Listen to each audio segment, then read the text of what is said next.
Halo, assalamualaikum warahmatullahi wabarakatuh. Kembali lagi dengan saya Rian Indrajaya. Di sini saya akan membawakan materi biologi, yaitu tentang substansi genetik kelas 12. Di sini saya dari kelas 12 MIPA 1 yang bersekolah di SMA Negeri 1 Tanjung Raya, Kabupaten Mesuji, Provinsi Lampung. Mau tahu gimana keseruan videonya? Simak terus. Jadi pada materi substansi genetik ini nih terdapat kromosom, gen, dan DNA. Nah, untuk kromosom itu apa, gen itu apa, dan DNA itu apa, kita bahas satu persatu. Nah, jadi yang pertama kita bahas itu yaitu tentang kromosom. Kromosom itu apa sih? Kromosom itu adalah sebuah molekul DNA panjang yang mengandung sebagian atau seluruh materi genetik suatu organisme. Ada 4 bentuk kromosom, yaitu telosentrik, metasentrik, submetasentrik, dan akrosentrik. Yang pertama kita akan membahas tentang telosentrik. Telosentrik itu apa sih? Nah, telosentrik itu adalah tipe kromosom dengan sentrosomnya tepat berada di ujung lengan kromosom. Hal ini berarti kromosom telosentrik hanya memiliki satu lengan saja.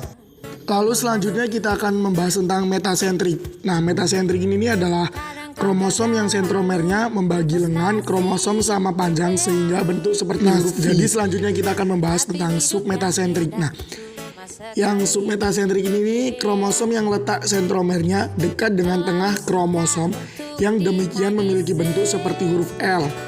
Selanjutnya kita lanjut ke akrosentrik. Nah, akrosentrik ini adalah tipe kromosom dengan sentrosom yang berada sangat dekat dengan lengan P kromonema. Hal ini berarti lengan kromonema akan jauh lebih panjang dibandingkan dengan lengan P-nya.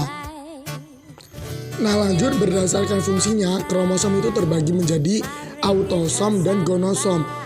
Kalau autosom itu disebut juga dengan kromosom tubuh yang membawa sifat atau sel-sel tubuh.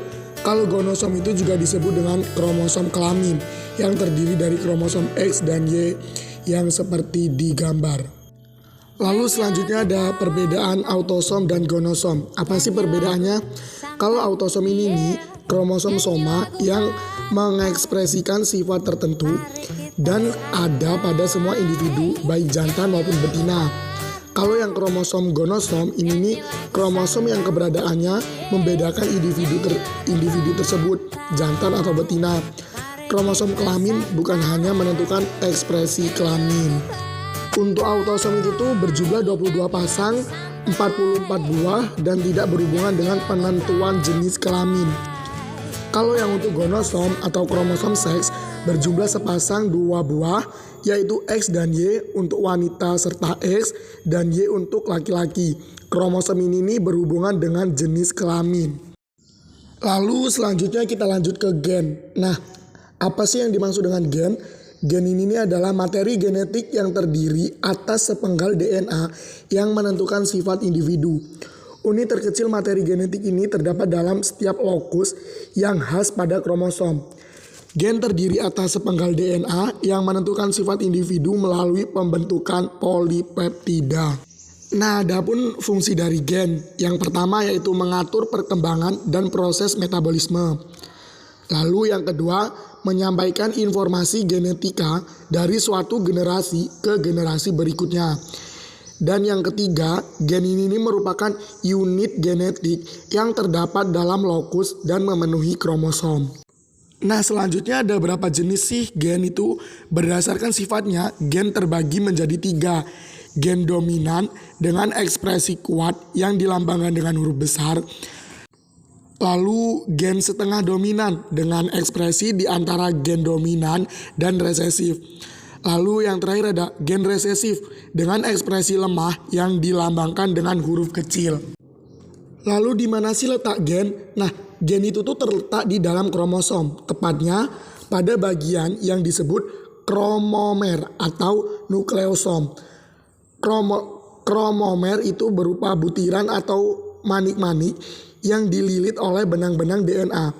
DNA inilah yang merupakan gen pembawa informasi genetik pada suatu individu. Nah, gen tadi sudah, kita selanjutnya ke DNA. Nah, DNA itu tuh kepanjangan dari apa? Singkatan dari apa sih? Nah, DNA itu tuh deoksiribose nucleic acid, merupakan asam nukleotida biasanya dalam bentuk heliks ganda yang mengandung instruksi genetik yang menentukan perkembangan biologis dari seluruh bentuk kehidupan sel. Lalu apa sih fungsi dari DNA? DNA ini memiliki fungsi pembawa informasi genetik makhluk hidup, di mana DNA membawa instruksi bagi pembentukan ciri dan sifat manusia. Lalu DNA itu tuh ditemukan di dalam nukleus atau inti sel dan juga di dalam cairan inti sel atau nukleoid. Lalu DNA memiliki berapa jenis sih? Berdasarkan bentuknya, DNA dibedakan menjadi 3, yaitu DNA A, DNA B, dan DNA A. Lalu apa sih ciri-ciri dari DNA? Kalau DNA itu tuh terdiri atas pita tunggal, masing-masing pita dihubungkan oleh basa nitrogen. Basa nitrogen berupa adenin, guanin, timin, dan sitosin, dan lain-lain. Nah, tidak terasa lagi nih materi kita udah selesai. Ya mungkin kalau untuk substansi genetik itu saja yang dapat saya sampaikan. Mohon maaf jika masih banyak kekurangan di dalam saya membuat video. Semoga video yang saya buat bisa bermanfaat untuk kakak-kakak semua. Saya akhiri, wassalamualaikum warahmatullahi wabarakatuh. Selamat berjumpa lagi.